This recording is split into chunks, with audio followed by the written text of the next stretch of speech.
Ինչ է կատարվում հայկական ընտանիքի հետ։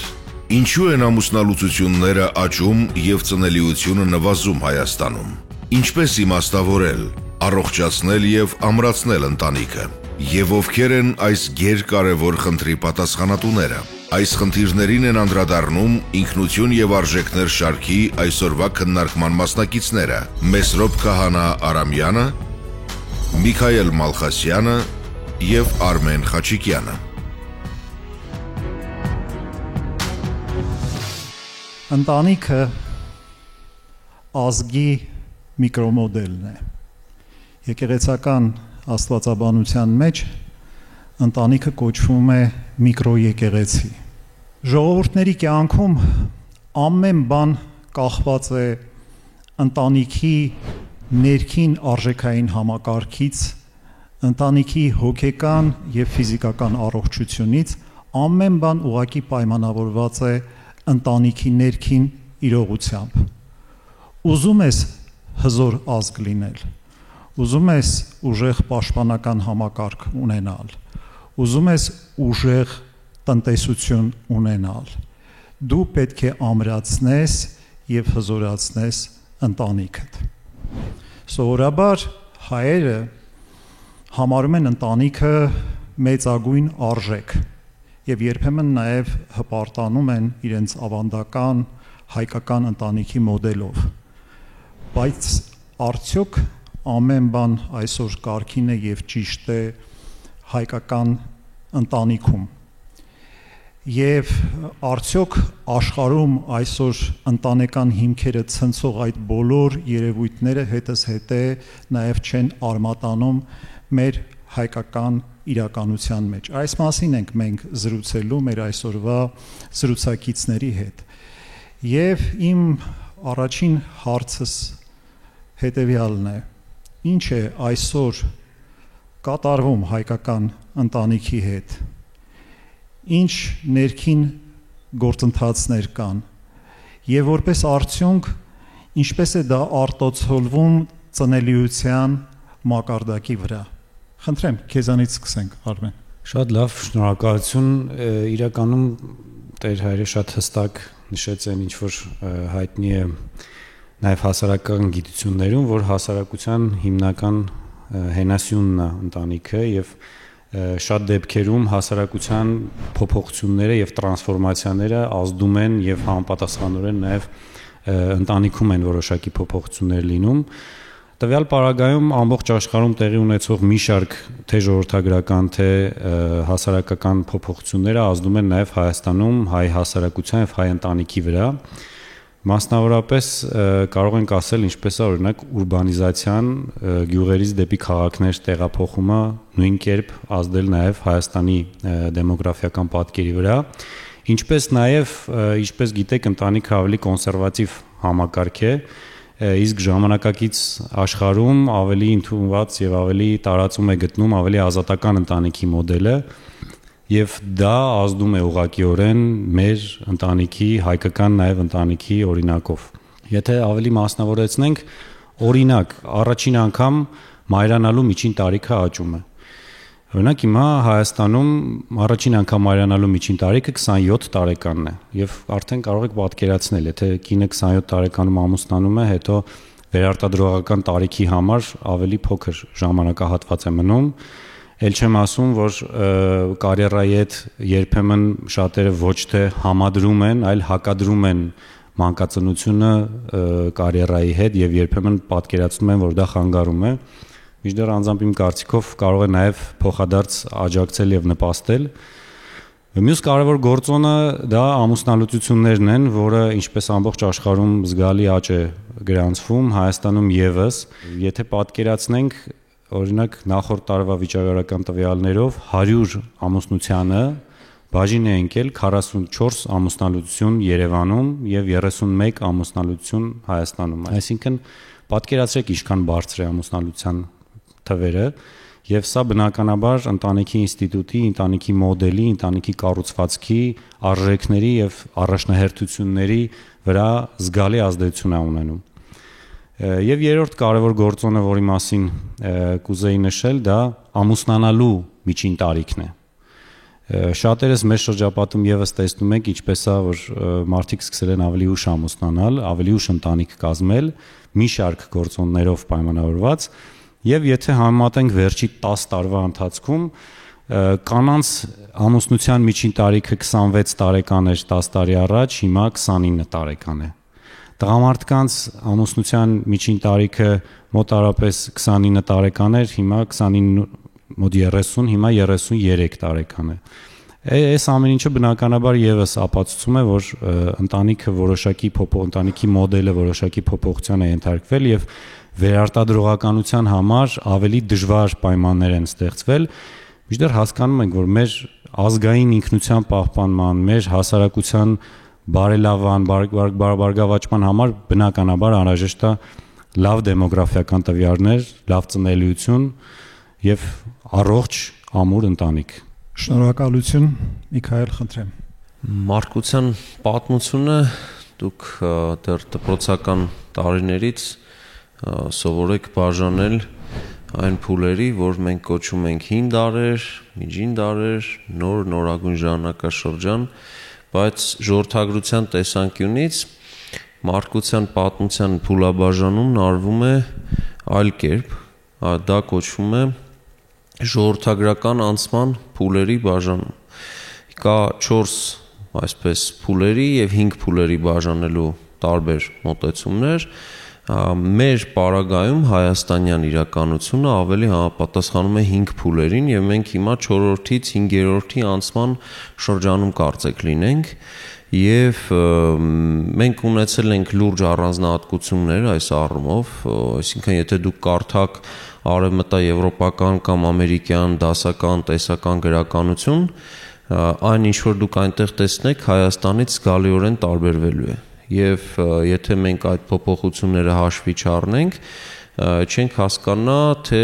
ինչի հետ գործ ունենք։ Այսինքն երբ որ մենք ժամանակակից մոդելն ենք ուզում տեսնել, մենք պետք է էվոլյուցիան նախ հասկանանք եւ այստեղ պետք է ֆիքսենք մի կարեւոր բան։ Մենք մինչեւ ցեղասպանությունը եւ մինչեւ մեր հասարակության կառուցվածքի նաեւ փոփոխությունը արևելյան Հայաստանում արդեն խորհրդային մոդելով, սոցիալիստական մոդելով, բայց նախ եւ առաջ իհարկե ցեղասպանության հետևանքով ունենք պատկեր դրանից առաջ, ցեղասպանությունից առաջ հայկական ընտանիքում անդամների միջին թիվը մենք մոնոգամ ընտանիքն ենք եթե վերցնում, այսինքն մեն ամուսնական զույգը, ոչ թե տատիկներ, պապիկներ եւ այլն, ավելի մեծ է եղել ընտանիքը, քան մեր հարևան մահմեդականների մոտ։ Ես սա հատուկ եմ շեշտում, որովհետեւ մեր պատկերացումներում կա կարծրատիպ, որ եթե մուսուլման են, ուրեմն շատ երեխա են ունենում, եթե քրիստոնյա են քիչ, բայց այդպես չէ։ Հակառակը մեր պարագայում հաշվի առնելով, որ մենք հազարամյակներով երկրագործական մշակույթի հետ կապված հանրույթ ենք, այսինքն նստակյաց հասարակություն ենք եղել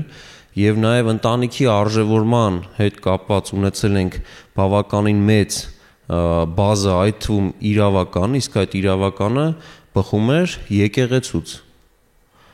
Ես դրա մասին քիչ անց կխոսեմ։ Մենք ունեցել ենք ավելի շատ անդամ, այսինքն ստացվում է որ ընտանիքներում միջին օրինակ արևելյան Հայաստանում 1886 թվականին, երբ որ ծխական հաշվառում են արել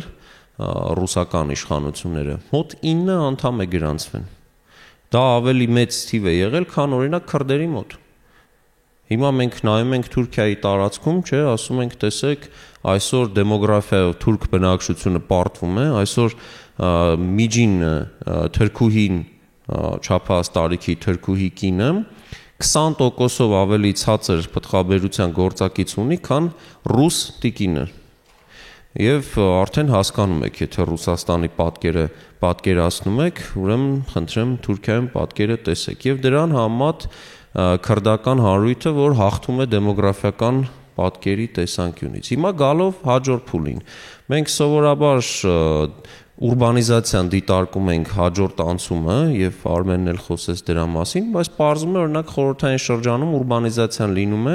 եւ եթե Եվրոպայում դրանից հետո 3 անգամ էր արևմտյան Եվրոպայում ծնելիությունը նվազում, մեզ մոտ 2 անգամ է նվազում։ Խորհրդային Հայաստանը լինելով տարածաշրջանի ամենաուրբանիզացված երկիրը ուներ ամենաբարձր ծնելիությունը։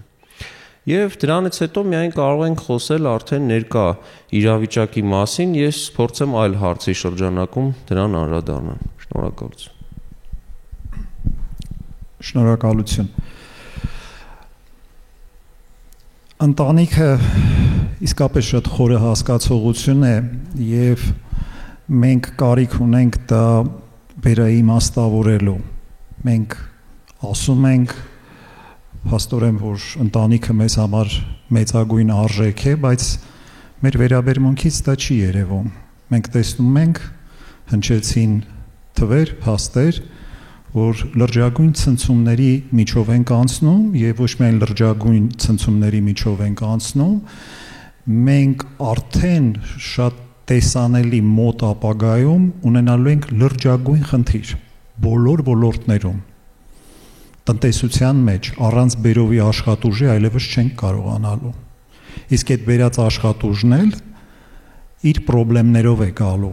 իր դեմոգրաֆիայով եւ խնդիրներով, ինչպես մենք Եվրոպայում ենք տեսնում։ Մենք անվտանգության լուրջ խնդիր ենք ունենալու։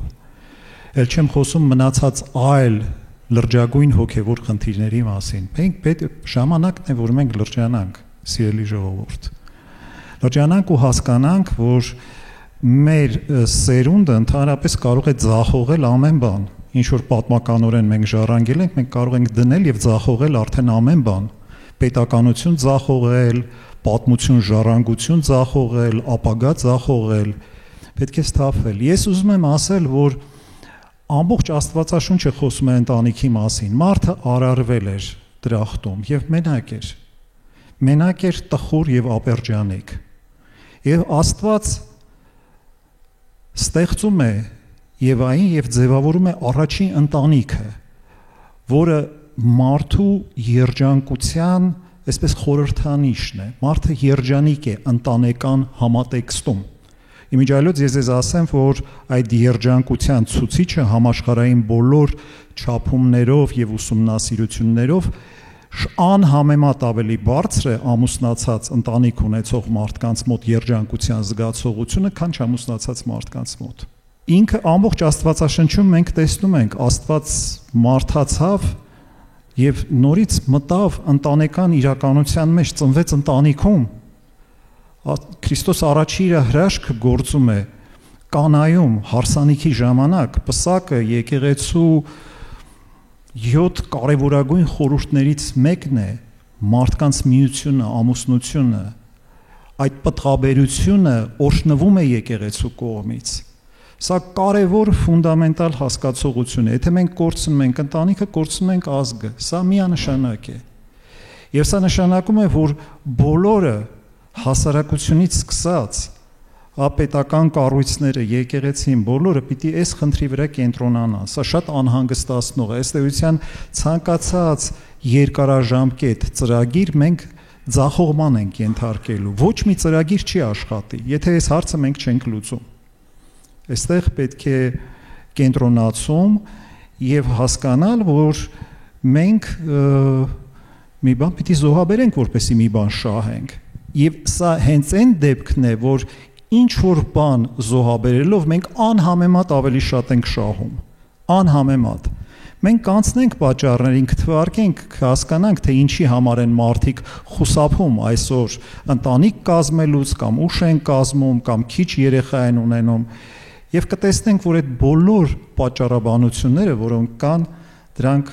այդքան էլ հիմնավորված չեն։ Եվ իմ հաջորդ հարցը հենց դրա մասինն է։ Որոնք են ընդհանրապես այդ պատճառները, ինչ պատճառներ կան, հոգևոր, գաղափարական, փիլիսոփայական, ֆինանսական, չգիտեմ, այլ տեսակի աշխարհայացքային պատճառներ, որը բերում է այսպիսի ընտանիքի այսպիսի աղետալի վիճակի, ոչ միայն Հայաստանում, ամբողջ արևմտյան աշխարհում, ամբողջ արևմտյան աշխարհը կանգնած է կոլապսի եզրին։ Քաղաքակրթությունն է կանգնած կոլապսի եզրին։ Եվ մենք էլ փորձը ցույց է տալիս, որ շատ արագ այդ ամեն ինչը արմատանում է նաև մեր մոտ։ Թվում էր, թե դա մեզանից հեռու է, պարզվում է, չէ, այդ ամեն ինչը բավականին լուրջ արդեն մեզանում ներկա է եւ հիմա մենք եկել ենք դրան առերեսվելու։ Որոնք են այդ պատճառները։ Պատճառներից որոշները արդեն խոսեցինք, բայց ես կուզեի մի քանիսն էլ նշեի, նայեք, մի քանի դրսևորում է տեղի ունեցել, օրինակ շատերս երևի նկատել ենք, որ նախկինում ավելի երասերունդ կամ քառասերունդ ընտանիքներից մենք անցում ենք կատարել դեպի երկսերունդ կամ նույնիսկ մի սերունդ ընտանիքի, ինչ ասա նշանակում, որ այն ժամանակ երեխան, որ ծնվում էր ընտանիքում, ինքը տեսնում էր տատին, նույնիսկ տատի մայրիկին կամ հայրիկին, այսինքն 4 սերունդ կար ընտանիքում, իսկ հիմա շատերս տեսնում ենք, որ կամ ծնողները եւ երեխաներն են մեկ ընտանիքում ապրում, կամ նույնիսկ մի զույգ է ապրում եւ դրանով սահմանափակվում է ընտանիքի կազմը։ Տվյալ պարագայում շատ մեծ խնդիր է բնականաբար տնտեսական ու հենց բուն կեցության հարցը։ Եվ այստեղ տարօրինակ մի մոտեցում կա, որ պարտադիր է, որ ընտանիքը, նոր ձևավորող ընտանիքը պարտադիր առանձին լինի իրենց ծնողներից։ Ես սա կարծում եմ, թե ընդհանուր առմամբ մտածողության փոփոխության հետևանք է, բայց նաև ինչ որ ոչ իրական, երբեմն նույնիսկ արհեստական ձևական բնույթի բացատրություններ պարունակող, որովհետև ես կարծում եմ, եթե ծնողները ավելի որդիաբար են վերաբերվում երեխաներին, նոր ամուսնացողներին, իսկ ամուսնացողներն ավելի ծնողաբար են վերաբերվում իրենց ամուսնու կամ կնոջ ծնողների նկատմամբ, ընտանիքում շատ հնարավոր է համակեցությունը։ Իսկ այդ համակեցության պայմաններում մանկածնության պոտենցիալը ավելի մեծ է։ Հետազոտություն կար արված, թե այն ընտանիքներում, որտեղ որ երեխաները ապրել են իրենց տատի պապիների հետ, հավանականությունը, որ իրենց ունեցած երեխաները ավելի շատ կլինեն, ավելի մեծ է, այսինքն որովհետև իր տատն ու պապը ունեցել են 7 քույր եղբայր կամ 6 կամ 5 եւ իր բնազդի մեջ, իր մտածմունքների մեջ դա նորմա է։ Եվ այդ սոցիալական ընթորինակումը գոնե փոխանցվել է նաեւ սերնդին, նաեւ տվյալ երեխային։ Շատ մեծ դրսևորում կա, որ հակադրում են ընտանիքը եւ կարիերան կամ ընկերական ժամանցային կյանք վայելելը եւ մանկածնությունը ընտանիք կազմելը կամ կարիերա ձևավորելը եւ ընտանիք կազմելը, մինչդեռ թե պետության ողջամիտ քայլերի արդյունքում եւ համապատասխան ժողովրդագրական քաղաքականության արդյունքում եւ թե նաեւ հանրային ընկալման մեջ որոշակի փոփոխության արդյունքում դա լիարժեք հնարավոր է հաղթահարել, որովհետեւ դրանք իմ կարծիքով մեծագույն մարտահրավերները չեն։ Մյուս կարևոր գործոնը բոլորս հասկացել ենք, որ օրինակ 100 տարի առաջ միջին վիճակագրական մարդը ավելի կոլեկտիվիստական մոտեցում ուներ եւ իր միջավայրում ավելի ինքը շատ գործողություններ, շատ հավաքներ, շատ իրադարձություններ ավելի կոլեկտիվային են, ավելի թիմային էին։ Հիմա թե տեղեկատվական տեխնոլոգիաների, թե ժամանակակից կապիտալիստական աշխարհի պայմաններում բնականաբար մարդը ավելի ինդիվիդուալիստական վերաբերմունք ունի աշխարհին եւ ավելի ինդիվիդուալ է գործում։ Մինչդեռ կարծում եմ, որ բոլորս հասկացել ենք, հատկապես հայերս, որ համայնքը զորավոր է, ընտանիքը զորավոր է եւ մեծ ընտանիքը ավելի մեծ ազդեցություն ու ավելի մեծ հնարավորություններ է ստեղծում, քան անհատը որպես միայն անհատ։ Եվ վերջում մի հետաքրքիր բան, որ շատերին թվում է, որ եթե ամուսնանան պարտադիր նոր պատասխանատվություն, նոր բեռ, նոր ծախս, նոր հիպոթեկ, նոր դժվարություններ, մինչդեռ այդ ամենը կարելի է իսկապես ծնողների հետ կիսել, թե պատասխանատվությունը, թե մանուկների դաստիարակությունը, թե կեցությունը։ Ուղղակի դրա համար ես կարծում եմ ընտանիքին պետք է դիտարկել որպես նաև թիմ եւ ունենալ զիջողականություն, ունենալ փոխադարձ հարգանք, փոխօգնություն եւ դրա արդյունքում վստահաբար հնարավոր է, ես նաև ինչ որ առումով իմ փորձից եմ ասում ու նաև իմ տեսածի փորձից, ես կարծում եմ դրանք բոլորը հնարավոր են հաղթահարել ժամանակակից աշխարհի դժվարությունները, որոնք հանգեցնում են ընտանիքի կազմի, ընտանիքի կառուցվածքի, ընտանիքի ուշ ձևավորմանը։ Շնորհակալություն, Միքայել, խնդրեմ։ Երբ խոսում ենք ժողովրդագրական անցման այդ տեսության տեսանկյունից, վերադառնամ դրան, որ հաջորդ փուլը հասկանանք ինչ է լինում, 4-րդ փուլի ընթացքում տեղի ունենում այդ եւ ուրբանիզացիա հետ կապված եւ մոդեռնիզացիա եւ այլն արևմտյան աշխարհում հատկապես տեղի ունենում տոտալ աշխարհիկացում, սեկուլարիզացիա եւ դրա հետ միասին տեխնոլոգիական առաջընթացը նաեւ ստեղծում է պատրանք, որ մարդը ամեն ինչ կառավարում է։ Եվ արդյունքում ստեղծում է մի իրավիճակ, երբ որ արդեն 1970-80-ական թվականներին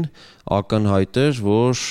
կնոջ պտղաբերության միջին գործակիցը արևմտյան աշխարհում կտրուկ անկում է ապրում։ Եվ երբ որ 2002 թվականին Փեթրիկ Բյուքենենը հրատարակեց իր Արևմուտքի վախճանը գիրքը, որտեղ շեշտադրում կատարեց երկու բանի վրա՝ մշակութային հեղափոխություն եւ ժողովրդագրական անկում, այդ ժամանակ ուլտրալիբերալ էլիտաները սկսեցին ծաղրել աշխատությունը եւ մոտեցումներ այստեղ ներկայացված, իսկ այս մարդը, ես հիշեցնեմ, եղել է ԱՄՆ 3 նախագահների խորհրդական, այդ թվում ԱՄՆ ամենանշանավոր նախագահներից մեկի Ռոնալդ Ռեյգանի գլխավոր խորհրդականն է եղել, եւ նա դեռևս 92 թվականին մի զեկուցում էր ունեցել մշակութային հեղափոխություն ԱՄՆ Հանրապետական կուսակցության համագումարում։ Նշել էր, որ ժողովրդագրական անկումը բեկանելի ընթացք է դառնալու, եթե շարունակվի մշակութային հեղափոխությունը, այսինքն մարդու գերազատականացումը, երբ որ չկա որևէ սահման, որևէ բարոյականություն, որևէ նորմ, պահպանողական որևէ բան չկա, բալանսը խախտված է, լինելու է անպայման ժողովրդագրական անկում։ 92-ին առաջին զեկուցումներ արել, 2002-ին գիրքը տպեց եւ ինչ կանխատեսումներ որ գրքում արել էր, իդեպ նաեւ Հայաստանի հետ կապված ժողովրդագրական տխուր կանխատեսումներ ուներ, 20 տարի անց մենք տեսնում ենք, որ նրա կանխատեսումների գերակշիռ մեծամասնությունն իրականություն է դարձել։ Եվ ցավոք այդ մշակութային հեղափոխությունը իր բոլոր դրսևորումներով նաև տեղափոխվել է նույն նաև Հայաստան։ Եվ այս երևույթները բնականաբար գերազատականացման երևույթները ունենում են իրենց համապատասխան հետևանքները։ Դեռ տարիներ առաջ 2000-ական թվականներին Եվրոպական միության անդամ երկրներում համալիր ուսումնասիրություն է կատարվել ընտանիքները, որոնք որ կրոնականացված են օրինակ, եւ ընտանիքներ, որոնք գեր աշխարհիկացված, սեկուլարիզացված մտածելակերպով են առաջնորդվում, ինչ ցուցանիշներ ունեն պտղաբերության, այսպես ասենք, որդեծնության ինչ ցուցանիշներ։ Եվ պարզվել էր, որ միջինը 10%-ից ավելի է կազմում հենց ավելի կրոնականացված ընտանիքներում ծնունդների ցուցանիշը, անգամ մերօրյա արդիականացված արևմտյան աշխարհում, այսպես ասենք։ Իսկ հիմա արդեն 2024 թվականի տվյալներով, երբ որ նայում ենք, աշխարհի 50-ից ավելի երկրներում կնոջ պտղաբերության գործակիցը այնքան է իջել, որ ուղղակի ապագայում այդ երկրներում դրական բնականաչ հնարավոր չէ պատկերացնել։ Մենք շեմին ենք։ Այս տարվա առաջին եռամսյակում Հայաստանի Հանրապետությունում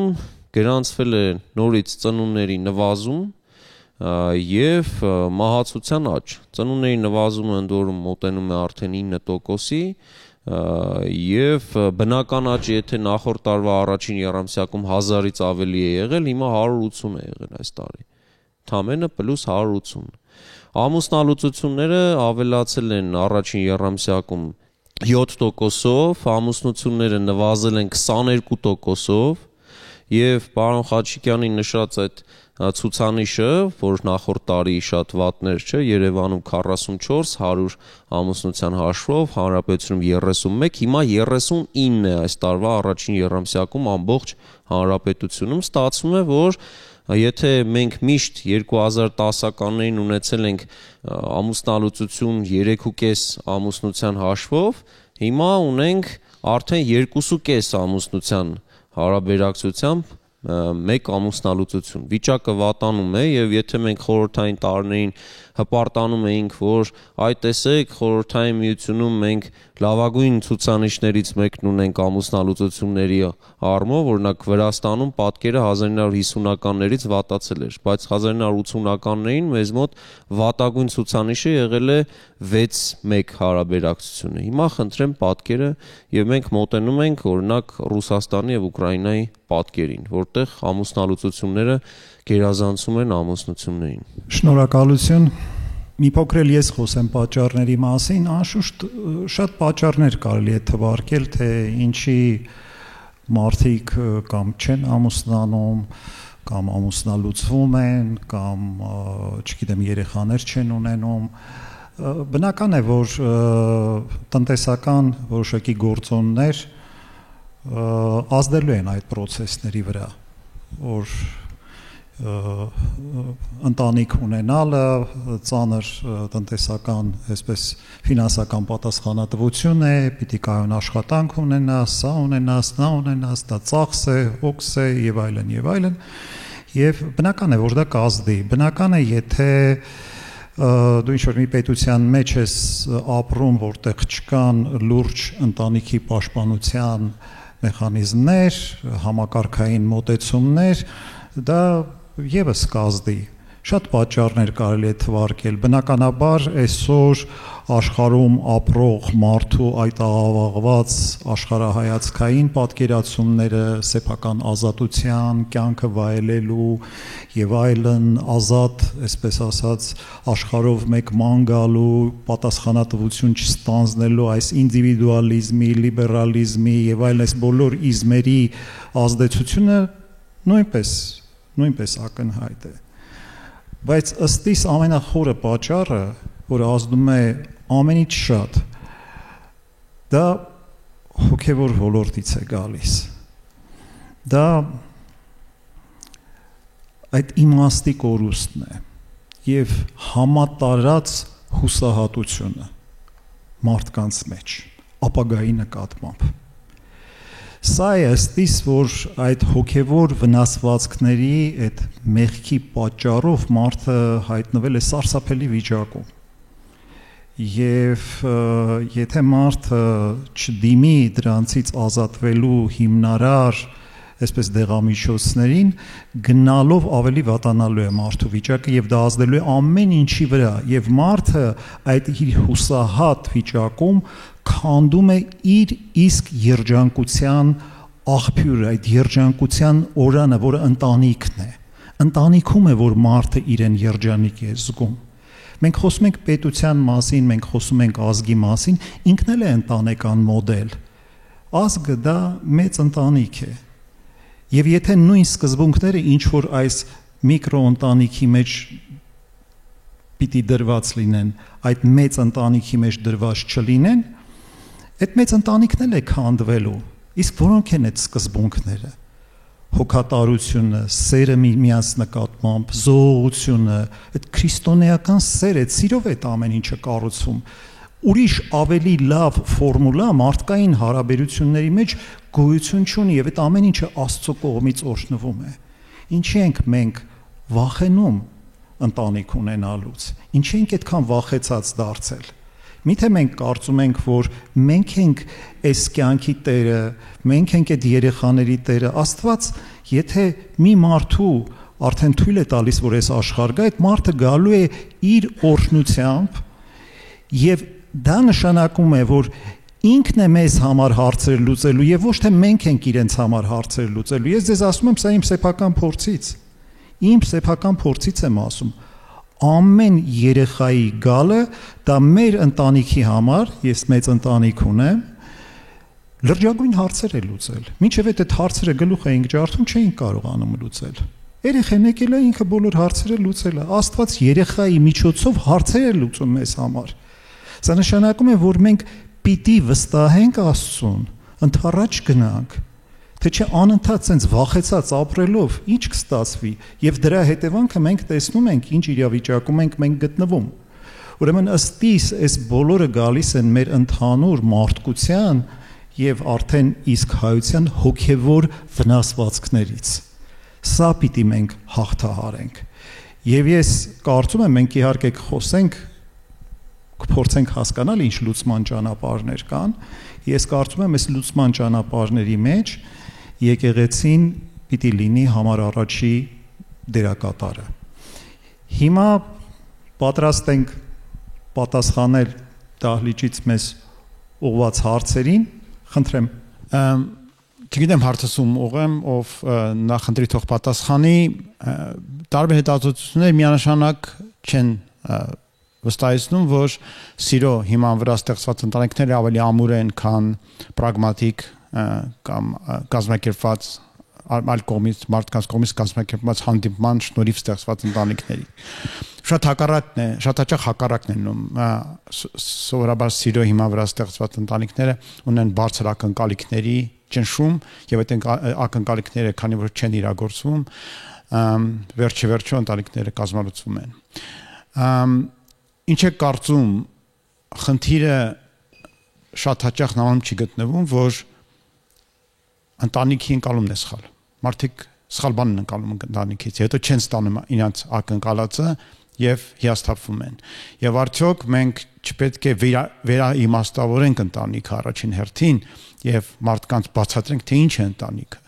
եւ ինչու է այն ստեղծում, արդյոք մենք չենք կորցրել ընտանիքի իմաստը նաեւ խորհրդային տարիներին, որովհետեւ այն ժամանակ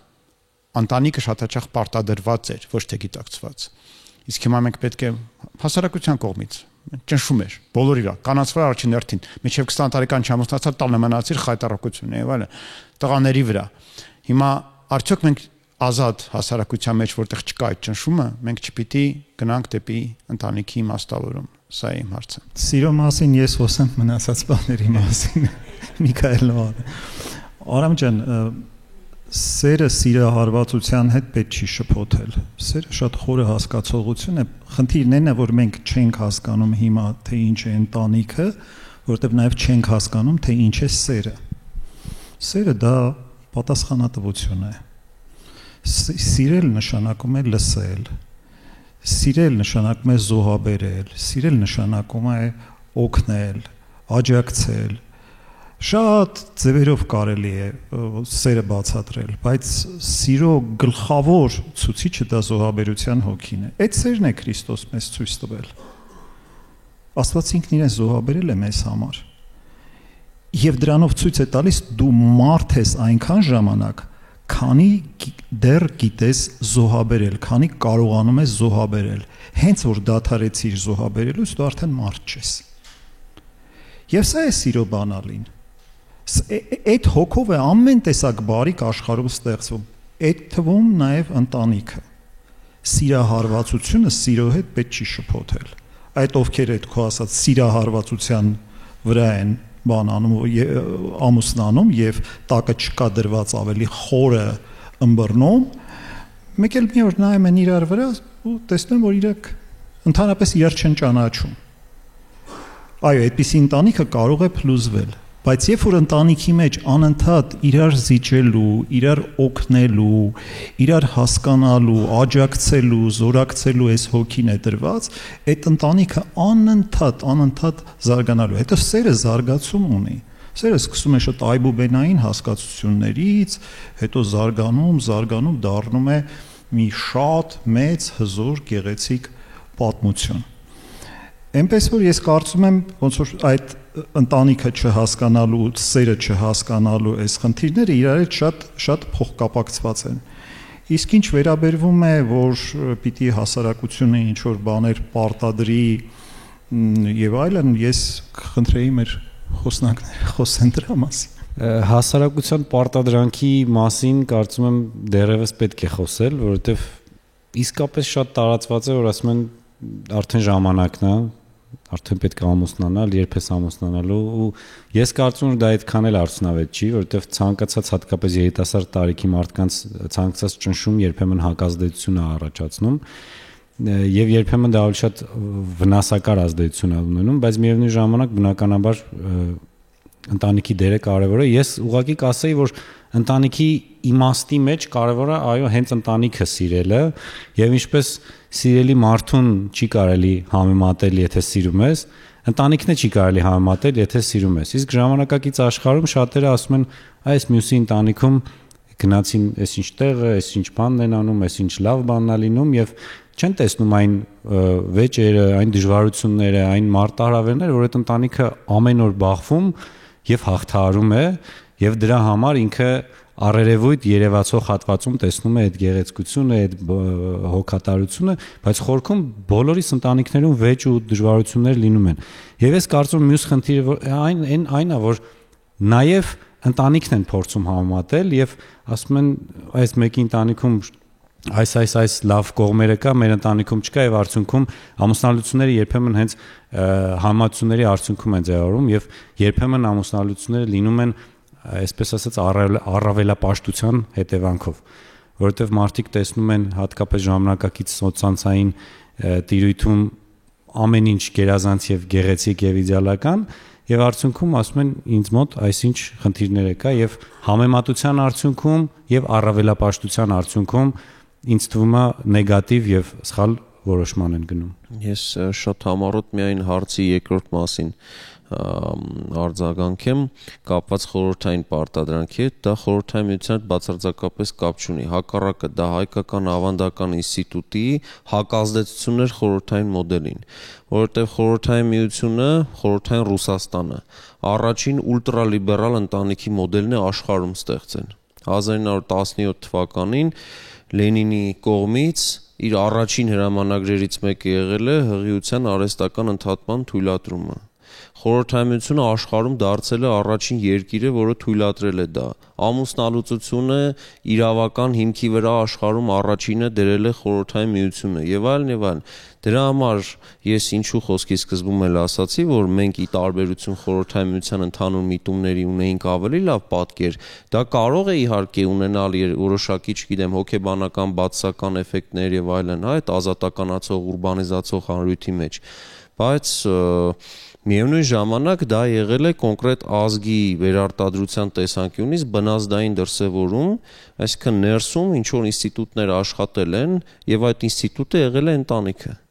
Հիմա դրա դրական եւ բացասական կողմերը մեկ այլ թեմա են, բայց եթե մենք օրինակ 5 անգամ թվականակով բազմապատկվել ենք այդ 70 տարվա ընթացքում, մեր հարևան վրացիները ընդամենը 2.5 անգամ են ավելացել, այսինքն տարբեր հանրույթներ տարբեր ձև են կարողացել իրենց այդ մեխանիզմներն աշխատացնել։ Դրա համար այդ գնահատականի պարագայում էլի գալիս ենք այդ նախասկզբնական ավանդական արժեքային դաշտին, որը եթե մենք կոնկրետ ժողովրդագրություն գիտության տեսանկյունից ենք նայում, ոչ թե մտնում ենք մարդկանց հոգեբանության ինչ որ առանձին հարցերի մեջ, բնականաբար խնդիր ունի նախ եւ առաջ տեսակի վերարտադրությունն ապահովել։ Այլ հարցեր։ Այսօրվա թեման ճիշտն ասած շատ հետաքրքիր ձևակերպում եք տվել ընտանեկան իմաստավորման։ Այդ բառը հենց իրականում շատ տեղին է, որովհետև դուք խոսեցիք դեր Մեսրոպ, որ կարևոր է հասկանալ այդ ընտանիքի բուն իմաստի մասին, ինչի համար է այդ ընտանիքը ստեղծվում եւ ինչ նպատակ է այն հետապնդում։ Ուղղակի ես կուզեի մատնանշել հետեւյալը. Եթե հոգեվոր դաշտով ենք դիտարկում ընտանիքը սկզբնակետից բխող առաջնային արժեհամակարգը, դա միավորությունն է, միավորումը կնոջ եւ տղամարդու։ Ըստ Աստվածաշնչյան Ադամը Եվան չստեղծվեց նորից հողից, այլ ստեղծվեց Ադամից, որը հենց այդ անբաժանելիության միավորության սկզբունքն էր։ Եվ երկրորդ սկզբունքը, թե ինչու պետք է երեխաներ ունենանք, այդ իմաստը ամենից կարևորն է։ Մենք մասնակից ենք լինում արարչագործությանը,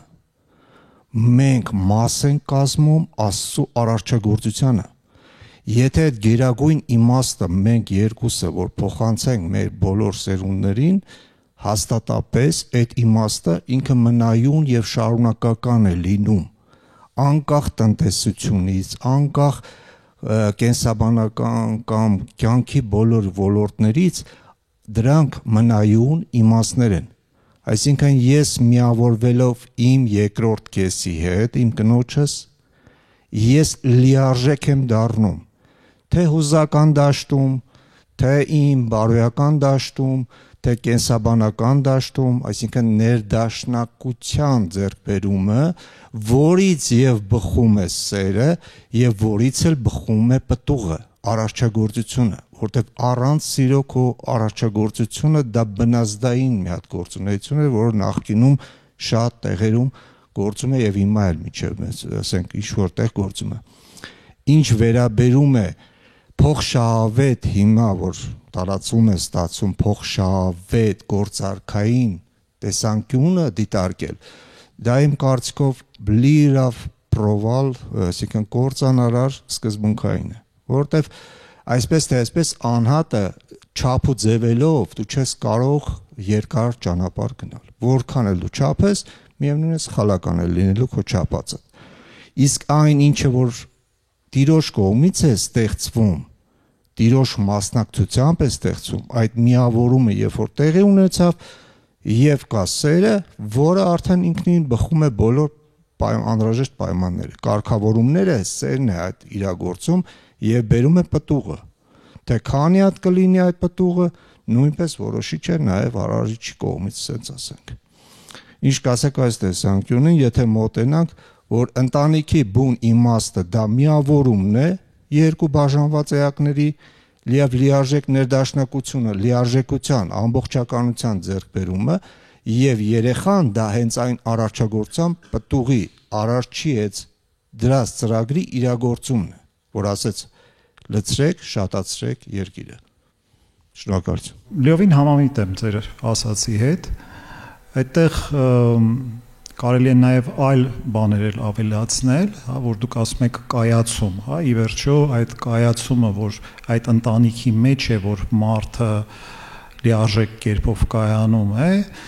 դրան ես կհավելեի հենց երջանկության այդ զգացողությունը, որովհետև ի վերջո բոլոր մարդիկ փնտրում են, ներքուստ փնտրում են երջանկությունը։ Եվ այդ երջանկությունը երևի թե ոչ այլ ինչ է, ես կանվանայի դա դրախտի հիշողություն։ Մենք բոլորս ներքուստ դա մեր գենետիկայի մեջ դրված է, հոգևոր հիշողություն է սա։ Մենք անընդհատ փորձում ենք այդ կորսված դրախտի ճանապարհը գտնել։ Եվ ամեն անգամ ընտանիք ստեղծելով մենք սկսում ենք այդ ճանապարհով գնալ, մենք մոտենում ենք այդ դրախտի, այդ կորսված այդ երջանկության այդ զգացողությանը, երբ որ այդ այր ու կին միասին էին եւ նրանց մեջ էապես ներկա էր Աստված։ Այս Աստծո ներկայությունը ընտանիքի մեջ ես նույնպես համարում եմ շատ կարևոր աստվածաբանական սկզբունք, պատահական չի, որ եկեղեցին օրհնում է այդ միությունը։ Այսինքն ոչ թե պարզապես մարդկանց միություն, որտեղ դա կլիներ զույգ, բայց Աստված է այնտեղ ներկա ու դա Աստծո ներկայությունն է, որ այդ ընտանիքը ամբողջացնում է։ Մի խոսքով կարելի է այս խորհրդածությունները շարունակել, շատ խորը բան է ընտանիքը իր իմաստներով, իր խորհրդաբանությամբ եւ այլն, եւ լավ կլինի, որ իսկապես մեզանից յուրաքանչյուրը մի քիչ կարդա, ինքն իր համար ուսումնասիրի, այդ իմաստները վեր հանի, որտեղ մենք մեխանիկորեն այսպես գալիս ենք, ես պատահական չէր, որ այդ բառը ինքը մի քիչ դժվար բառ է ընկալ վերաիմաստավորում, ինչ է նշանակում, որ մենք պիտի մտածենք նրա մասին, թե ինչ է ընտանիքը։ Այդ իմաստները մեզ համար դուրս բերենք, պիտի հանրային քննարկումներ սրա մասին ունենանք, որտեղ շատ հաճախ մարդիկ ընտանիքներ են կազմում իրար հետ առանց նույնիսկ անդրադառնալու, թե ինչ է դա իրենից ներկայացնում։ Շատ լավ, այնտեղ էլ հարց կար, խնդրեմ։ Ես Վայ Վարդանյանն եմ, միկրոշրջանից։ Ուզում եմ հարցնել, օրինակ դուք ասացիք, որ հիմնականում ամուսնալուծությունները տեղի են ունենում վախի պատճառով, կոնկրետ պատասխանատվությունից, բայց ելնելով մեր ազգի տնտեսությունից, եթե ռեալ խոսենք, տնտեսությունը ավելի շատ գնում է բացասական կողմը եւ շատ ընտանիքներ ունենան կարծիքը, որ ընտանիքը պետք է ունենան ոչ թե Հայաստանում, այլ օրինակ այլ երկրում, իսկ դա հնարավոր է փոխել։ Մենք այսօր եկել ենք այդ հարցերը հասկանալու համար։ Այո, մենք խոսեցինք այդ պատճառների մասին, թե ինչ է մեզ հետ տեղի ունենում, բայց մենք խոսեցինք ընդհանուր գլոբալ պատճառների մասին։ Հայկական իրականությունը ունի իր առանձնահատուկ պատճառները։ Այդ պատճառներից մեկը նաև արտագաղթն է։ Մյուս լուրջ պատճառներից մեկը պատերազմն է։ Շատ պատճառներ կան, որոնք առանձնահատուկ են մեր հայկական իրականության համար։ Այո, պատճառներից մեկը այն է, որ մեր մեջ այդ փախնելու շորշոփը դրած է։ Մենք դարերով պանդխտությունը դարձրել ենք մեր ինքնության անբաժանելի մաս։ Անընդհատ մենք աշխարհին ինքներս մեզ նվեր ենք մատուցել առանց մեր իսկ հայրենի տունը հզորացնելու։ Մի խոսքով կարելի է այդ ամեն ինչը շարունակել, բայց մենք եկել ենք այստեղ այսօր քննարկելու ու հասկանալու, լավ, մենք հիմա իրար հետ կվերլուծենք, ձեր հարցերին կպատասխանենք, բայց վերջի հարցը դրա մասին է հենց լինելու։ Ինչ անել։ Խնդրեմ, այստեղ հարց կար, հետո վերևում։ Շնորհակալություն Հարութ Ղարամանյան։ Այս խնդիրների պատճառներից կարող ենք համարել պետություն եւ եկեղեցի ոչ ճշգրիտ համագործակցության արդյունք։ Ես միայն հետևյալը կարող եմ ասել դրա հետ կապված, որ եկեղեցին իսկապես պետք է լինի ժողովրդագրական քաղաքականության մեջ ընդգրկված եւ դրա փորձը կա աշխարհի շատ երկրներում, ընդ որում երբ որ 1950, 60, 70-ական թվականներին նույն արևմտյան մշակութային հեղափոխության այդ գործընթացը գնում էր, այդ ուլտրալիբերալիզացիան, նույն այդ ուլտրալիբերալ հասարակություններում կար պահպանողական հավասարակշռող մյուս նժարը, միշտ այդ երկրներում նման քննարկումների մեջ ընդգրկվում էին տվյալ երկրում դոմինանտ կրոնական կառույցները։ Օրինակ, Իսպանիայում կաթոլիկ եկեղեցին կամ Իտալիայում, ԱՄՆ-ում բապտիստական եկեղեցիների միությունը եւ այլն։ Ինչի համար էր դա արվում։ Օրինակ կար հղիության արհեստական ընդհատման մասին, երբ որ խոսում էին, ԽՍՀՄ-ում դրա քննարկման մեջ հարց չկար, սաղմը ինքը օրինակ հոգի ունի թե չէ։ Խորհրդային միությունում դա պիտի քննարկեր։ Իսպանիայում, Իտալիայում դա պիտի քննարկեին, հասկանային, այսինքն իրենք օրինակ դա անելով ապագա մարդ են իրենք սպանում թե ոչ, օրինակ հոգի ունի թե չունի, եթե հոգի ունի մարդու հետ գործ ունեն, ուրեմն մարդասպանության են մասնակից։ Այսինքն դուք պատկերացրեք տվյալ դեպքում այդ մոր մտածողությունը ինչպես կարող է փոխվել։ Եվ իսկապես որ կարդակ այդ տարիների հրատարակություններ, գիտական գրականություն, երևում է ինչպես են քննարկումներին մասնակից եղել։ Հայաստանի պայմաններում ցավոք ժողովրդագրական քաղաքականության մեջ եկեղեցու որևէ ներգրավում չի արվել եւ դա բնականաբար պետության կողմից պետք է արվի։ Օրինակ անգամ Ռուսաստանի Դաշնությունում 2000 թվականին իրենց եկեղեցի սոցիալական քաղաքականության հատուկ փաստաթուղթ ընդունեց, որտեղ հատուկ ուղղություն էր ժողովրդագրությունը, եւ երբ որ արդեն իրենց պետությունն ընդունում էր 2007 թվականին հայեցակարգ ժողովրդագրական զարգացման եւ հետո ազգային ծրագիր, իրենք անպայման հրավիրեցին եկեղեցուն դրան մասնակից լինի, որ օրինակ հասկանան, որ ամուսնալուծության վկայական գոյություն չունի եկեղեցում։ Այսինքն նույն պսակի գնացողը պիտի իմանա, որ ինքը եկեղեցի չի կարող գնալ պսակ լուծելու հարցով, այսինքն ամուսնալուծության հարցով։ Սա շատ կարևոր բան է եւ մեզ մոտ օրինակ վերջին հայեցակարգը, որ նայում ենք ժողովրդագրական զարգացման, ամեն ինչ ֆինանսական հաշվարկների վրա է։ Այսքան փող, այսինչ երեխային, այնքան փող, այնինչ երեխային եւ դառնում է ամեն ինչ հաշվարկ, ուղղակի երեխան դառնում է զուտ տնտեսական հաշվարկների մեխանիզմի արդյունք, իսկ ժողովրդագրությունը դա միայն տնտեսագիտության հարց չի, այդտեղ կա սոցիոլոգիա, այդտեղ կա պատմականություն, այսինքն պատմական տարբեր փուլերի ցիկլերի արդյունք, այսինքն հետեւաբար պատմաբաններ պետք է այդ խնդիրներին մասնակցի, տնտեսագիտություն, սոցիոլոգիա, պատմություն, ազգային անվտանգություն եւ այլն եւ բնականաբար հոգեվոր բաղադրիչը։ Եվ այդտեղ այո, առանց եկեղեցու հնարավոր չէ այդ հարցում հաջողություն գրանցել։ Եվ այսպես իմ եզրափակիչ հարցը ինչ անել։ Ինչ ճանապարհներ կան այս իրավիճակից, այս լուրջ բարդ իրավիճակից դուրս գալու համար, ինչպես պիտի այդ մարդուն մենք կարողանանք փոխել, իր գիտակցության վրա ազդել, որպեսզի ինքը բռնի իր երջանկության ճանապարհը։ Եվ դրա համար ինչ է պետք, ոչ միայն զուտ համոզելուց, ինչ անհրաժեշտ, այսպես ասած, գործողություններ են պետք հանրային եւ այլ մակարդակներում, ինչ նաեւ այսպես լավ ոգևորիչ օրինակներ կան, որոնցից որ մենք կարող ենք օգտվել եւ դրա վրա մեր ազգային մոտեցումները կառուցել։ Խնդրեմ, Արմեն։ Շատ լավ։ Առհասարակ թե հասարակական ընկալումներում, թե մարդկային վարքաբանության մեջ որևէ բան փոխելու համար պետք է մոտենալ համակարգային մոտեցմամբ։ Եվ ոչ թե կարճաժամկետ, տակտիկական, մարտավարական պլաններ գծել կամ մի քանի տարվա, այլ շատ ավելի երկար, ինքնության վրա հիմնված եւ համակարգային լուծումներ որը կներառի, ինչպես նախորդ հարցում նաև նշվեց, եկեղեցու ինստիտուտը, հոգևոր ինստիտուտը ընդհանուր առմամբ, կրթության ինստիտուտը, սոցիալական ապահովության ինստիտուտը, բոլոր ինստիտուտները, որոնք սոցիոլոգիայում ասում ենք հասարակական ինստիտուտներ, ընտանիքի ինստիտուտը եւս դա հասարակական ինստիտուտ է։ Այս բոլոր ինստիտուտները պետք է առավելագույնս սինխրոնիզացվեն։ Եվ ես նաև նախորդ հարցին պատասխանելով փորձեմ ասել, որ մենք պետք է ուղղակի իմ կարծիքով վերաիմաստավորենք նաև եկեղեցու հոգևոր ինստիտուտի դերակատարումը ոչ միայն հասարակական համակարգում, հասարակական հարաբերություններում, այլ նաև պետական, որովհետև եկեղեցու ինստիտուտը որոշ ազդեցություն պիտի ունենա նաև պետության օրինական, օրենսդրական, նորմատիվային համակարգի վրա, որովհետև մարդը տեսնում է նույն պսակի օրինակով, որ նույն երևույթը պսակադրության վերաբերյալ պետությունը, օրենքը, իրավունքը մեկ մոտեցում ունի եւ որոշակի առանձնահատկություններ ունի։ Եկեղեցին եւ հոգեվոր համակարգը, այսպես ասած, մեկ այլ։ Նախ եւ առաջ դրանք բոլորը պետք է սինխրոնիզացվեն եւ պատկերացումը տեսլականը ինչպիսի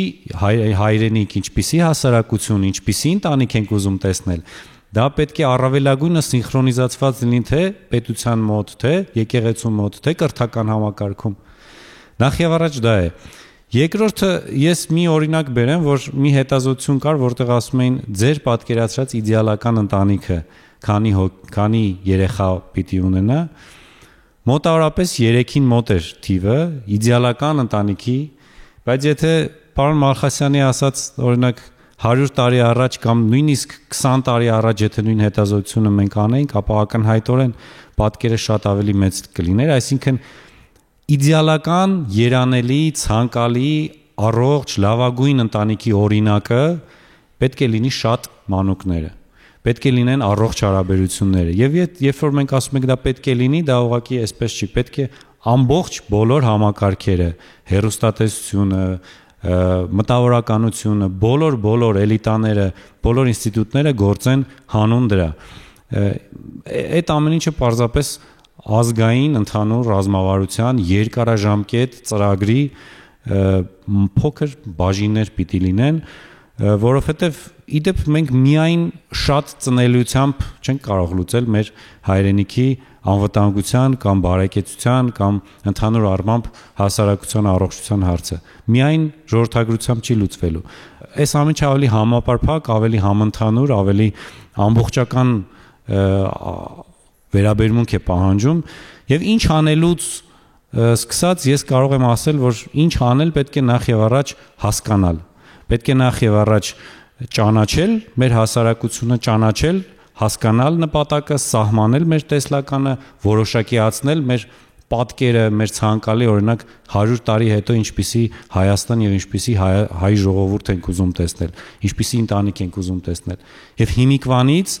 զբաղվել դրանով, նույնիսկ եթե 100 տարի հետո հասարակությունը, տեխնոլոգիաները, ժամանակները լրիվ փոխվեն։ Պետք են շատ երկարաժամկետ, համակարգային, ամբողջական ծրագրեր եւ ռազմավարություններ, ոչ թե կարճաժամկետ եւ փոքր խնդիր լուծող։ Մարդը ֆիզիոլոգիայից բացի նաեւ բանական էակ է եւ հետեւաբար բացի նյութական միջոցառումները պետք է միշտ նաեւ բարոյահոգեբանական ուղղվածությամբ տվյալ դեպքում ավելի լայն ձևակերպենք հոգևոր բնույթի միջոցառումներ արվեն, որպեսզի կարողանանք ստանալ այս ոլորտում լավ արդյունք։ Եվ այս առումով կարծում եմ մենք այստեղ բոլոր նստածներս մի հարցում համակարծիք էինք, այդ թվում նաև այն մարդիկ, ում հետ որոշ դիտարկումների պարագայում անհամաձայն էինք, որ իսկապես պսակի արժևորման խնդիր կա եւ կարծում եմ այստեղ եթե այդ արժևորումը մենք լայն իմաստով ենք դիտարկում, խուսափում ենք բոլոր նաև հնարավոր վատ դրսևորումներից եւ այստեղ կարծում եմ մենք չունենք տարակարծություն։ Հիմա մի այլ այստեղ հանգամանքի մասին պետք է խոսեմ, որ տարբեր պետություններ տարբեր մեխանիզմներ են փորձել աշխատացնել ժողովրդագրական խնդիրները կարգավորելու համար, այդ թվում շատ խիստ կոշտ, կոպիտ ադմինիստրատիվ միջամտություն, ինչպես օրինակ Խորհրդային Միության պարագայում ոչ զավակ չունենալու պարագայում բիզդետնես, այսի բաներ նշվում, հարկ էին վճարում, աշխատավարձից պահում էին կատարում եւ երիտասարդ մարդը մտածում էր, որ ուրեմն պետք է շտապի այդ ամուսնության հարցում եւ զուտ տնտեսական հարցեր այստեղ դրվում։ Հիմա Չինաստանի ժողովրդական հանրապետությունը, աշխարհում երկրորդ ամենամեծ կուսակցությունը Չինաստանի կոմունիստական կուսակցությունն է, 96 միլիոն անդամ ունի, որի 60%-ը տղամարդիկ են։ Պայման է դրել, եթե ուզում եք բարձր պաշտոններ ստանալ, այնտեղ ունեն գրադացիա հստակ, թե քանի տարում քանի երեխա պետք է ունենան։ Եվ արդեն Կոմկուսի անդամ հանդիսացող մարդը, երիտասարդ տղամարդը, հատկապես տղամարդկանց վրա են այդ խիստ պայմանները դրված, 3 տարում եթե չլուծի այդ հարցը, ամուսնության հարցը, իրեն պետք է վտարեն Կոմկուսի շարքերից, իսկ դա կարիերա ունենալու հնարավորության սահմանափակում է։ Պարոն Խաչիկյանն խոսում էր կանանց կարիերայի հնարավորություններից, Չինաստանը հակառակը տղամարդկանց կարիերայի հնարավորությունից է հարցը վերցնում։ Ես անկեղծ ասած ինքս ոլորտի տարբեր հետազոտություններ կարդալով, տարբեր երկրների փորձը որոշակիորեն ուսումնասիրելով, այնուամենայնիվ ադմինիստրատիվ կոշտ միջոցառումների կողմնակից չեմ։ Եվ կարծում եմ, որ հարցը իսկապես հոգևոր միջամտության կարիք ունի եւ այդտեղ բոլոր մնացած հարցերը, եթե այդ տեսանկյունից նայենք, այդ թվում նույն նյութական կարգավորման եւ այլն կունենան հաջող արդյունք։ Ես միայն մի փաստ ասեմ եւ արդեն ավելի կենցաղային օրինակ բերեմ իմ փորձառությունից, հենց իմ ընտանիքի, իմ ծնողների եւ իմ եղբայրների հետ համակեցության, այսպես ասած, փորձից, ուրեմն մենք հիմա ապրում ենք պատմականորեն ամենաանհատականացված հասարակության պայմաններում եւ դա նաեւ միևնույն ժամանակ ամենասթրեսային հասարակությունն է պատմության մեջ։ Ճապոնիայի օրինակը կարող եք նայել, որտեղ երիտասարդ տղամարդիկ ամենաբարձր այդ ինքնասպանության ցուցանիշներն ունեն եւ հատուկ նույնիսկ ափսեների կոտրման սրճարաններ ունեն, որ այդ լարվածությունը հանեն։ Միայնակ մարդկանց սերունդ է, ովքեր ոչ եղբայր են ունեցել, ոչ քույր են ունեցել, լարված են, միայնակ են, անպաշտպան։ Մի շատ կենցաղային օրինակ բերեմ, երբ շատ փոքր էի, 2 եղբայրներ, ավագ եղբայրներ ունեմ, ինձ համար հենց Պարոն Խաչիկյանի ասած այդ 3-ը դրա համար իդեալական մոդելն է ընկալվում, չնայած հասկանում 3-ը գուցեև ապագայի տեսանկյունից լավագույն տարբերակը չէ։ Ուրեմն հիշում եմ շատ պարզ բան, ինձ քաղցրավենիք էին երբ որ նվիրում 90-ական թվականների բարդ սոցիալական պայմանների շրջանն է։ Կարող էի շատ հանգիստ վերցնել, ուտեի եւ ասեի դե շնորհակալություն որ նվիրել եք, հա։ Ուրեմն ես գիտեի որ իմ եղբայրներին կարող է մի ամիս չտեսնեմ։ 1000-ից 1 են տանը լինում։ Ես այդ շոկոլադի սալիկը բաժանում էի 3 մասի, ունեի հատուկ տեղ, որ պահում էի իրանց մասը։ Ես իմ մասը ուտում էի, իրանց մասը պարտադիր պիտի պահեի, երբ ուզում է գան։ Եվ սա հասարակության տեսանկյունից եթե նայենք փոխհարաբերությունների, ինչպիսի միմյանց նկատմամբ հոգատարության, ինչ որ դրսևորումներ ենք ուզում նել, մարդիկ ովքեր պատրաստ են դրան կամ պատրաստ չեն, իսկապես թողնում է որոշակի կնիկ, որոշակի ազդեցություն։ Եվ իհարկե ոչ բոլոր բազմազավակ ընտանիքներում այս դրսևորումները կլինեն։ Այդտեղ իհարկե ծնողի դրած սկզբունքներն են շատ կարևոր, նույն սոցիալական ինստիտուտների դրածը, այդ թվում եկեղեցու կողմից, թե ինչ քարոզություն կարվի, պետության կողմից ինչ ուղերձներ կլինեն եւ այլն, եւ նման պարագայում ավելի ներդաշնակ հասարակություն կլինի եւ իսկապես կլինի հասարակությունը ընտանիք, մեր ազգը ընտանիք, մանավանդ որ եթե մենք նայում ենք Մովսես Խորենացու մեր պատմահոր ասածը, մենք Հայկ Նահապետի ընտանիքն ենք։ Այնպես որ մենք ընտանիքից չենք կարող ոչ միտեղ փոխել։ Ինչ անել։ Ես համաձայն եմ, որ այստեղ պետք են համակարգային մոտեցումներ։ Եվ այդ համակարգային մոտեցումների կենտրոնում պիտի լինի մարդու վերափոխման խնդիրը, որտեղ եթե մարդը չի փոխվում, այս բոլոր գաղափարական ճնշումների ազդեցությունների ներքո, ապա դժվար թե մենք ունենանք այս ընտանեկան ամուսնությունների աճի կամ այսպես բազմազավակ ընտանիքների պատկեր մեզանում։ Իսկ ինչ պետք է անել, որպեսզի մարդը փոխվի։ Դրա հիմնավոր լուծումները տրված են քրիստոնեության մեջ, որպեսզի մարդը փոխվի, նախ եւ առաջ մարդը պիտի թոթափի եւ ազատվի այն բոլոր կեղծիքներից, որ ինքը շալակած ստանում է։ Մաքրության խնդիր պետք է լուծվի մարդու համար։ Եվ սրա հիմնավոր ճանապարհը եկեղեցական հոգևոր գիտակցության մեջ ապաշխարության ճանապարհն է։ Հիմա կարող է ձեզ համար տարօրինակ հնչել, բայց մենք մի հաղորդում ենք ունեցել, հա, ապաշխարության թեմայով եւ ցույց ենք տվել, որ դա համընդհանուր լուծում է ազգային խնդիրների համար։ Առանց մաքրության որևէ խնդիր լուծել հնարավոր չի։ Երբ որ կեղտը շատանում է, ինքը իր տակ խեղդում է ամեն բան։ Պետք է ժամանակին դրանից լիցքաթափվելու, դրանից թոթափվելու մենք մեխանիզմներ մշակենք։ Օրինակ, ոչ միայն խոսքը գնում է անհատական ապաշխարության մասին, այլ նաև համազգային ապաշխարության մասին։ Մենք ինչեր ենք արել սովետական միության ժամանակ, մենք հիմա միայն լավն ենք հիշում, իսկ մենք հիշում ենք մեր մեղքերը ինչեր էին գործում,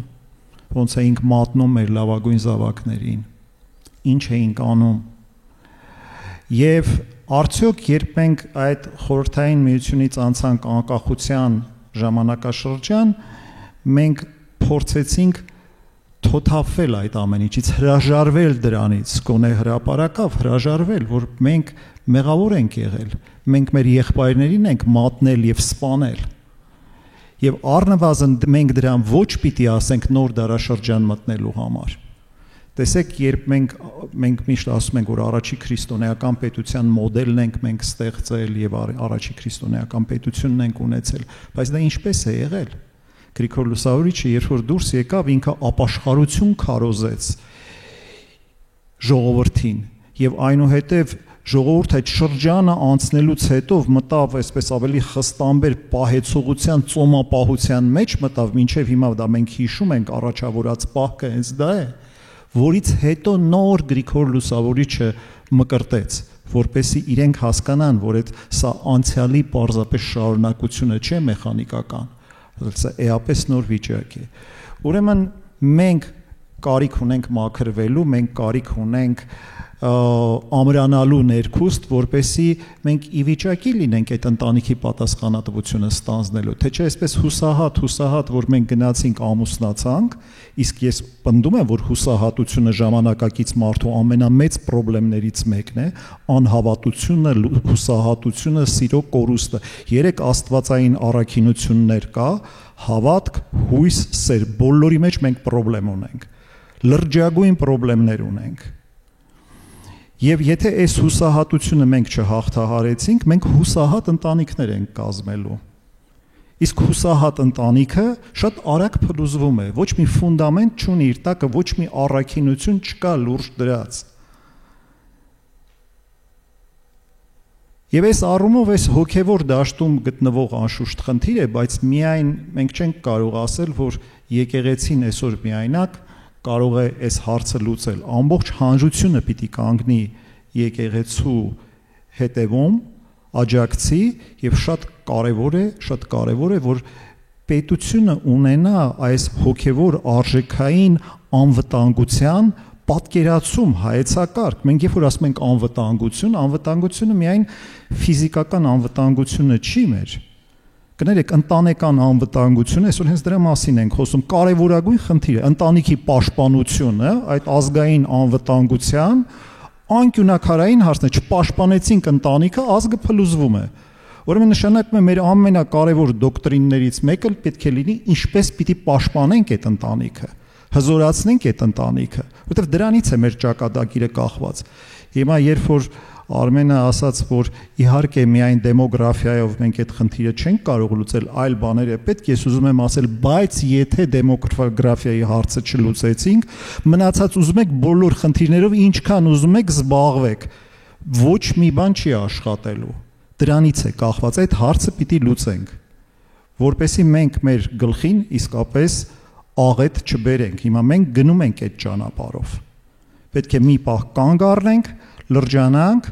ազգովի լրջանանք եւ բոլոր մակարդակների վրա մեզանից յուրաքանչյուրը ով էստեղ է պիտի մտածի իսկ ինքը ինչ կարող է անել։